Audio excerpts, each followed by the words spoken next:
Mr. President, this morning we had a Finance Committee meeting, and Ambassador Greer was there, a U.S. trade representative who I voted for and I have a lot of confidence in.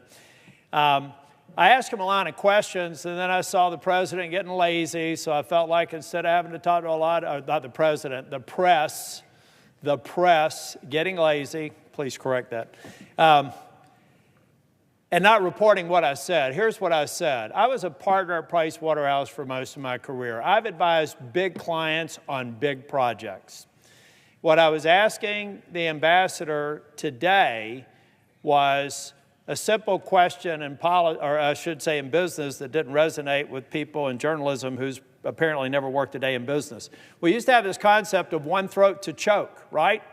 When somebody makes a business decision for a major enterprise, there's always one person. It's not the president. It's not the vice president. They're in elected positions, and they have to rely on experts. So all I was saying there is I support what's going on right now with trade.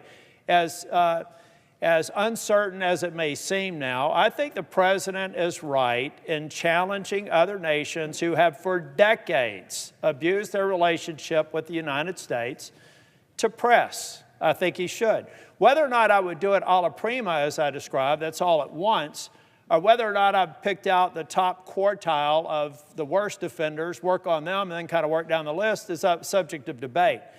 But the point that I was making is that someone in the administration, I assume, when they decided to do broad-based tariffs against dozens and dozens of countries, that they gamed out the second and third order effects of that decision.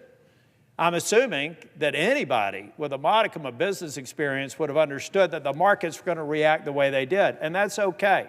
Markets go up and down. Markets reacting the way they have over the past few days over the long term is a problem.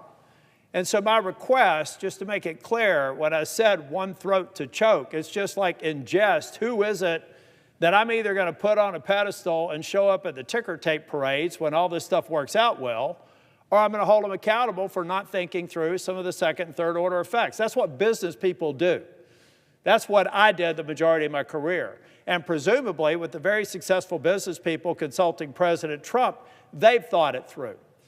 We need to know that because the American people are wondering. I've got farmers where the Congress has failed to pass a farm bill for a few years now. So I've got farmers living harvest to harvest.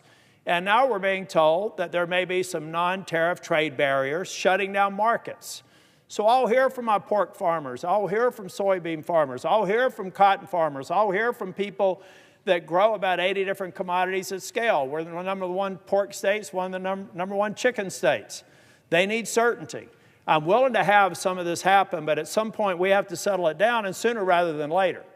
The only other thing I said that I think bears repeating is that business people do think in long terms. Most of the business cases I built for clients were 5-year, 10-year, 15-year sort of horizons.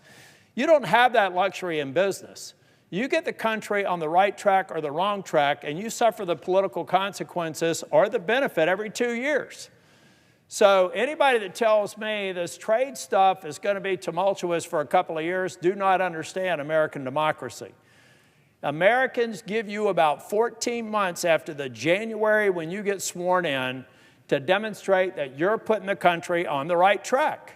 And if you do, you get rewarded at the ballot box. And if you don't, you get sent home. And so the only thing that I was trying to communicate today is I hope and I believe that there are people in the White House who are protecting the president by looking around corners and implementing policies that are going to benefit the American people. If they did, then this should work out really well. If they didn't, they should be that throat. Thank you, Mr. President.